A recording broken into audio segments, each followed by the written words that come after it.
आप देख रहे हैं खिलाड़ी नंबर 1 सिम्बीसी आवाज पर। 3 जानकार हमारा साथ दे रहे हैं। दो ट्रेड्स आए हैं, एक और ट्रेड सामने निकल कर आएगा, उनके पास जाएंगे। लेकिन पहले आपको बताते हैं जेफरीज की ड्रीम 11। जी हाँ, जेफरीज ने ऐसे 11 शेयर आइडेंटिफाई किए हैं जो अगले 5 सालों के लिए बेहतर रिटर्न्स दे सकते हैं। अब क्या कॉन्सेप्ट आया इस पर्टिकुलर 11 स्टॉक्स को आइडेंटिफाई करने का, 11 प्लेयर्स को आइडेंटिफाई करने का? सुमित हमारे साथ है और ये भी बताएंगे कि किन किन शेयरों पर जेफरीज की नजर गई है। सुमित, तो डोमेस्टिक कंजम्पशन एक बड़ा थीम रखा गया है, इंडिया ग्रोथ स्टोरी को एक बड़ा थीम रखा गया है, जिसके आधार पर अलग अलग ब्रोकरेज हाउसेज की तरफ से रिपोर्ट आते हुए दिखाई पड़े हैं। अलग अलग स्टॉक्स के ऊपर आधार एक जेफरीज की रिपोर्ट आई है। तो एम्बर पहला नाम है, जहां पर उन्होंने पीएलआई को लेकर एक बड़ा ग्रोथ प्लान ईयर मार्क कर रखा है। उनको लग रहा है कि अगले 6 साल में करीब करीब 36% के आसपास की एक सालाना ग्रोथ आते हुए दिखाई पड़ेगा। जिस तरह से देश मैन्युफैक्चरिंग हब बन रहा है, वो भी कंपनी के लिए एक बड़े ट्रिगर के तौर पर कामकाज करता हुआ दिखाई पड़ेगा। तो पहला नाम रहेगा अंबर एंटरप्राइजेस। अंबुजा सीमेंट दूसरा नाम है। उनको लग रहा है कि जो नई कैपेसिटीज कंपनी ऐड कर रही है, उस कैपेसिटीज के डबल होने से कंपनी को 19% के आसपास की ग्रोथ रहने का अनुमान लगेगा। और अलग अलग सेगमेंट, सब सेगमेंट के अंदर अपनी अपनी इनपुट कॉस्ट को भी कम कर रही है, जिससे भी इनके मार्जिन को कुछ हद तक सपोर्ट आता हुआ दिखाई पड़ेगा। तो दूसरा नाम रहेगा एक्सिस बैंक। तीसरा नाम रहेगा, जहां पर अगले 5 सालों में जो 17% के आसपास की लोन ग्रोथ रहने का अनुमान जेफरीज रहा चल रहा है। उनका ये भी लगता है कि जो सब्सिडरीज हैं उनको कंसोलिडेट किया जा रहा है और उससे भी एक अच्छे नंबर्स आने की उम्मीद लगाई जा रही है। भारतीय एयरटेल चौथा नाम रहेगा। एक अच्छी एबिटा ग्रोथ की तो बातचीत है ही, साथ ही साथ एक स्ट्रॉन्ग कैश फ्लोज भी कंपनी जनरेट कर सकती है। अगले 6 सालों में करीब करीब 21% के आसपास के फ्री कैश फ्लोज जनरेट करने की बातचीत है। तो एक अच्छी ग्रोथ यहाँ पे कैश फ्लो जनरेशन में रहेगी, तो ये भी बड़ा ट्रिगर रहेगा। जेएसडब्ल्यू एनर्जी, जो कि अगले 6 सालों के अंदर अपनी कैपेसिटीज करीब करीब 3 गुना करने का अनुमान लगा के चला जा रहा है और 3 सालों के अंदर ही रिन्यूएबल कारोबार के अंदर एक अच्छी ग्रोथ का अनुमान जेफरीज लगाकर चल रहा है। तो रिन्यूएबल ड्राइव करेगा इनकी अपनी नई कैपेसिटीज को लेकर। तो जेएसडब्ल्यू एनर्जी एक और नाम रहेगा।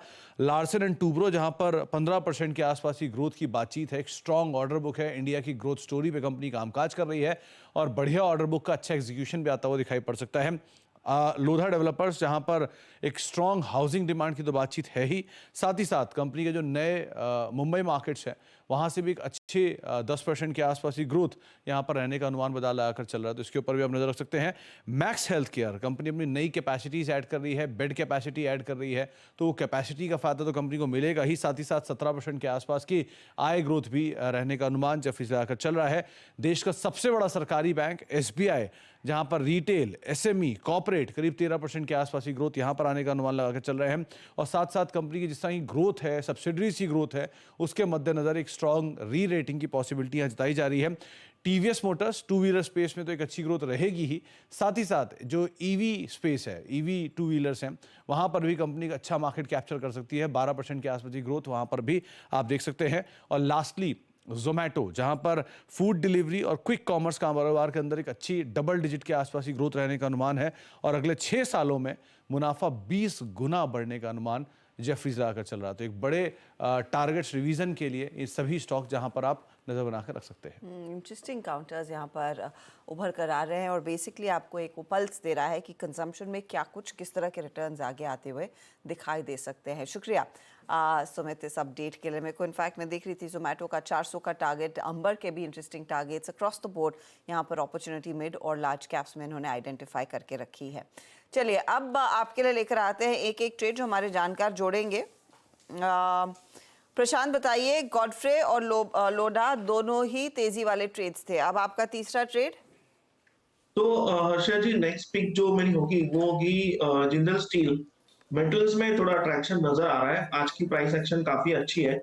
यहाँ पे मैं स्टॉप लॉस रखूंगा 765 पे 765 और जो टारगेट मेरा होगा वो स्विंग हाई जो बना था 850, वो टारगेट होगा 850। 850 के टारगेट के लिए जेएसडब्ल्यू स्टील में आप कह रहे जी, हैं? जिंदल स्टील। जिंदल स्टील। हाँ, वही थोड़ा सा कंफ्यूजन हो गया। जेएसपीएल में तेजी का टारगेट 850 का और 765 आपके लिए स्टॉप लॉस का काम होगा। ठीक है, तो ये फिलहाल आपके लिए जेएसपीएल पर व्यू आया। रूपक, आपका ट्रेड क्या है? मेरा अगला ट्रेड रहेगा पीएनबी। स्टॉक ने एक करेक्शन के बाद एक बार रिकवरी का मोमेंटम दिखा रहा है और आरएसआई में एक पॉजिटिव डाइवर्जेंस भी है। तो मेरे ख्याल से शॉर्ट टर्म में ये पीएनबी 135 तक जा सकता है और एक स्टॉप लॉस मेंटेन करना होगा 114 पे। पीएनबी आप कह रहे हैं 145 तक जाएगा, तेजी 135 तक जाएगा और आगे और बढ़ सकता है और 114 के आसपास स्टॉप लॉस होना चाहिए। ठीक है, फेयर इनफ। ओम, आपका ट्रेड क्या रहेगा? जी हर्षिता जी, मेरे यहाँ पे सेल साइड में कॉल रहेगा मैकडोवेल्स। ओके, सेल साइड, ठीक है। सेल साइड में हाँ, हाँ 1101 के आसपास ये अभी ट्रेड कर रहा है। इसका टारगेट रहेगा 1050 का और स्टॉप लॉस लगा सकते हैं यहाँ पे 1125 का। 1125 का स्टॉप लॉस। ये पहला सेल साइड वाला ट्रेड आता हुआ 1050 के लिए आप ये शॉर्ट करके जाएंगे। ये है फिलहाल ओम का ट्रेड। तो एक मंदी का ट्रेड आया, बाकी सभी तेजी वाले ट्रेड्स हैं।